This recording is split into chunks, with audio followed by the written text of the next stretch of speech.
project pero hindi ganun kalaki yung scale, pero nagulat kami sa layo na narating niya. Very grateful kami dun sa opportunity na mag-premiere sa Europe, sa Tallinn. Pero talagang sobrang we feel very blessed nung napili siyang best film, Critics Picks best film. And then since then, yung sabi nga ni Noel, umikot na to, nagpunta siya sa Fantasporto recently at saka sa Mardi Gras Film Festival sa Sydney. Meron pang film festival na nakaabang, hindi pa lang sila nag-a-announce, kaya hindi pa namin sila ma-announce, pero may pupuntahan pa. And so it's really the little film that good. But it's not an easy film to make, at matatanong niyo mamaya yung mga artista and also Direk Jun kung gaano kahirap siyang gawin.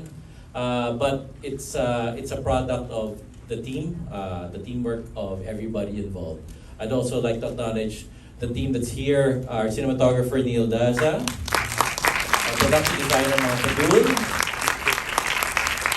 our assistant director Lorna Sanchez, and Wences Tasho, who patiently worked on the script. Ang hirap rin. And all the team that's here. Also with us here is Olive Isidro, who's part of the cast in a very special role. And of course, our lead actors. First, the Gawad Urian Best Actor, tinawag the Best Actor of his generation, Elijah Canlas.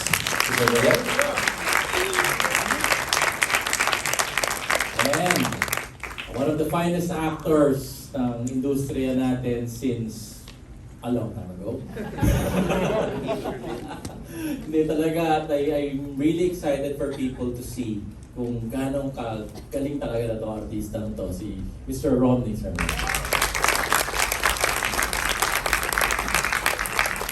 Also here with us is one of our producers, attorney Georgie Alonso. And of course, this project is written by and directed by acclaimed filmmaker, best director ng 4 na international film festivals sa Madrid, sa Russia, sa India, and now sa Estonia from Kalel. Jun Robles Lana. So yun po, sana tulungan nyo kami to spread the word about our little film. Sana magustuhan nyo yung pelikula. I hope you stay for the MediaCon kasi I'm sure marami kayong tanong sa paggawa ng pelikula ito. And so, enjoy the show. Lead actors, Romnick, Sarmenta, and Elijah Canlas. And of course, our writer-director, Direk Jun Robles Lana. Okay, so I think ang first question ay kay Sir Mario Bautista. Tama ba? Ayan, hello. Congratulations to everyone concerned.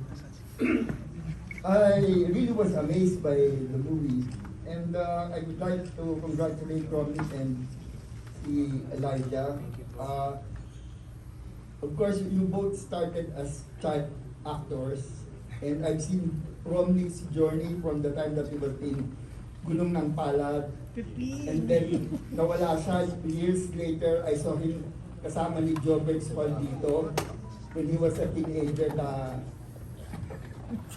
he was the safety of his course. And now he really has evolved into a really very serious actor. So, congratulations, Romnick and Elijah.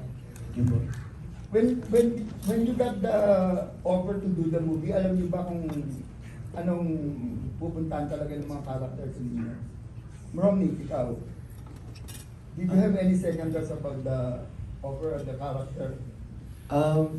Hindi rin kasi nila masyadong, if I remember correctly, hindi rin nila kagad masyadong diniscuss kung ano yung mangyayari.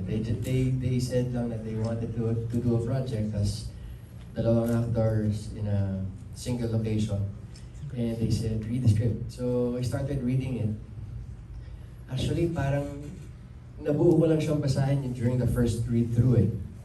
I wanted to read it in a way na it's also fresh for me, na hindi ko na-preempt yung susunod na sasabihin ng character. So I was going along for the ride while we were doing the first reading.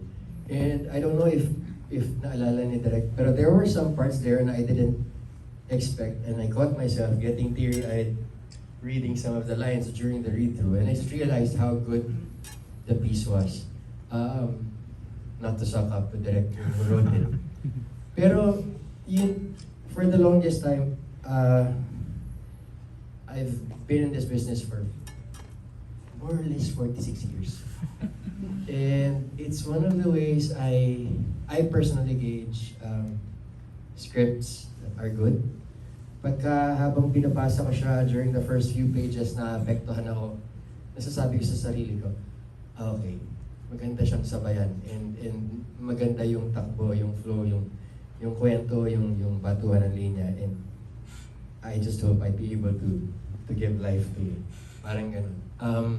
They said what kind of character it was, na professor siya, na gay siya, and he gets caught up in this weird situation, but they didn't really tell me how the story is going to progress. And I guess that helps. Kasi yung setting nung storya, conversational siya eh. And in a conversation, hindi mo alam kung ano yung sasabihin ng kamit mo eh. So masarap siyang namnamin in that sense na tatanggapin mo lang kung ano ibabato sa'yo, and then you try to react and respond to it.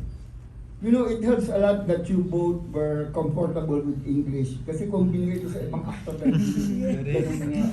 kaya conversant in English, it would fail definitely. But you two, you were both good in English. So, si Jun ang tatanungin ko, paano nag-germinate yung idea nito? How close is it to you? The material, is it an autobiographical? Did that really happen to you? So please tell us. Siguro po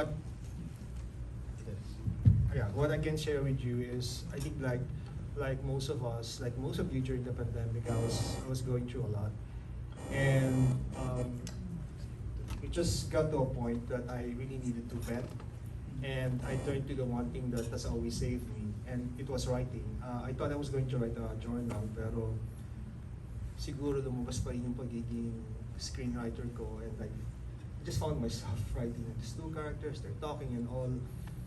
And you know, usually kasi mabagal na ako magsulat ngayon eh. Right? It takes me months, sometimes years, but this project, it's just so personal to me. I was able to write it in 3 days. I was writing non-stop. I wrote it in 3 days. Parang talaga akong sinabihan. And then, nung natapos ko siya, sabi ko, I don't know what. I don't know what I came up with. I don't know how I'm going to do this, but I felt that it's a story that I really wanted to tell. And also, I really wanted to tell that story because literally, this movie, this process is really healing for me, and it saved me in so many ways than one. And when I went to Tallinn to present this film, I really felt that it was a gift. This movie is really a gift. Usually I would make a movie always thinking about my audience, but for this one project, I just really wanted to save myself. You know, marami ng ibang movies na two characters lang, di ba? I thought at first it's gonna be like the Before Sunrise, Before Sunset movie. But then it went on to become a sort of a thriller, parang naging Sleuth, which is also a two-character movie. And in the process, parang I felt that it was cathartic for you in a way. Did you feel that way?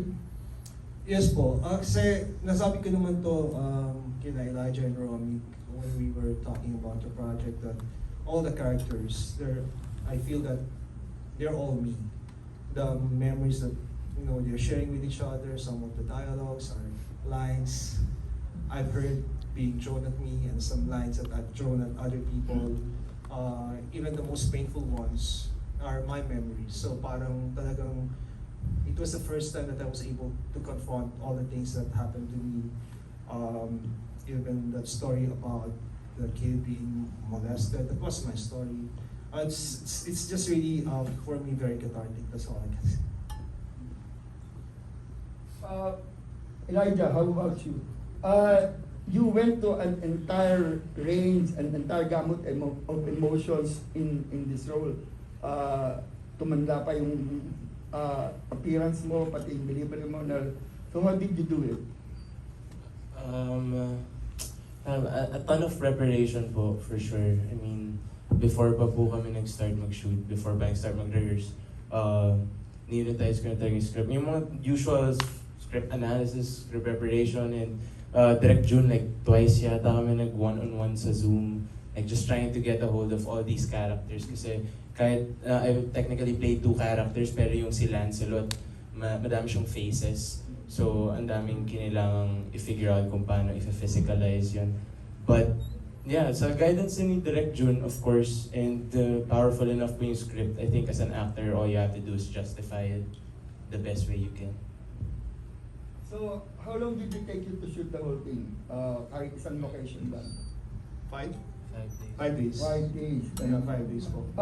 Aside from Tallinn, what's the reaction in Portugal and in Sydney? It's been very positive. Honestly, nung nasa Tallinn ako, I wasn't sure how people were going to receive the film. I didn't expect anything. I really didn't expect that it would win Best Film. But, you know, when you've been to many festivals, medyo nararamdaman mo na kung parang medyo favorite because people wanted to, you know, interview you, and you can, you know, even the organizer was telling me that it was his favorite film in the festival. So parang, Nasa is muna. Opo. Kasama din si Freddy Lapus na alam kung saan kami iuupo at alam niyang mananalo kami kapag doon kami inupo.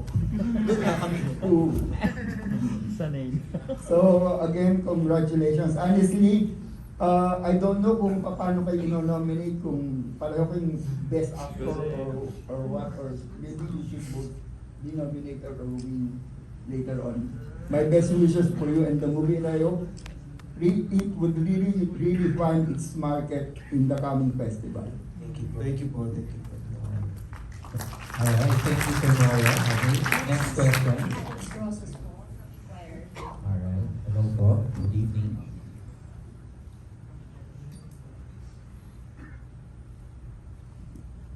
I think it's the longest banter that I've seen in a film. It took us 1 hour and 30 minutes.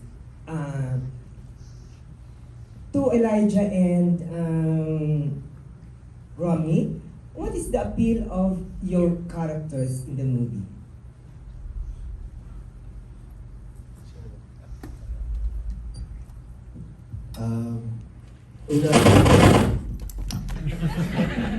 Una 1 and 30 lang siya kasi 90 minutes lang yung allowance na binigay sa restaurant. Kung sinabi lang 2 hours, pwede sana mabalik.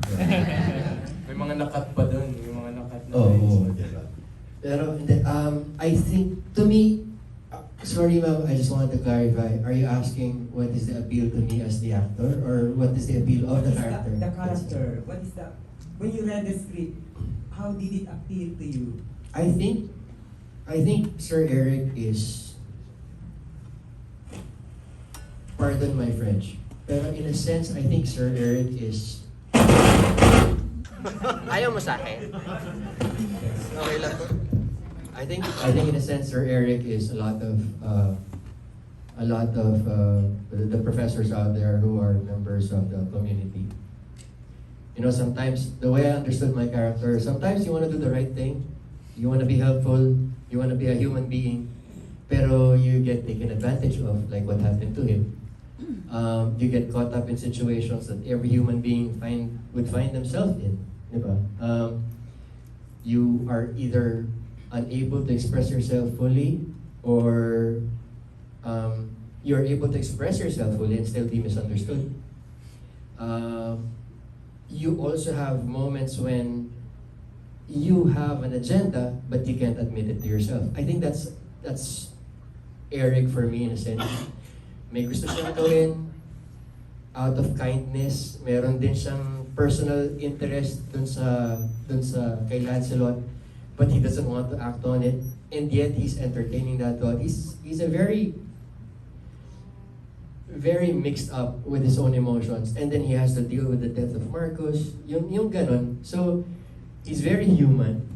He's so easy to relate to identify with, regardless of personal preference. Parang kahit sino para sa akin, pwedeng makarelate dun kay Eric. When we find ourselves in difficult situations, na hindi natin alam kung tayo talaga naglagay sa sarili natin doon or hindi, I think it's so easy if you try to understand the movie from his perspective. Ibang-iba siya. And then if you try to understand, I'm going ahead of myself, sorry. From his perspective, ibang-iba din siya. So, if people could understand na there are these viewpoints and how they see Marcos. Kasi individually, parang magkaiba rin yung tingin nila kay Marcos eh. Or how they remember Marcos. So, parang ang sarap and ang engaging lang, parehong character. At that's the way I see it. How about you, Elijah? Ako naman po, I'll try, no? Hirap na hirap ako hanapin yung appeal or yung empathy ko for Lancelot, especially the first couple of times that I read it. Until na-realize ko how flawed these characters are, how flawed humans are in general. So, si Lancelot, he's just a survivalist, and that I can relate to, you know. He's been through a lot, and that I can relate to, and just doing everything to keep afloat. Yun kaya kong ma-relatean yun. And siguro appeal to me as an actor, why I was so excited. I think this is every actor's dream, to do a project like this, especially coming from the theater.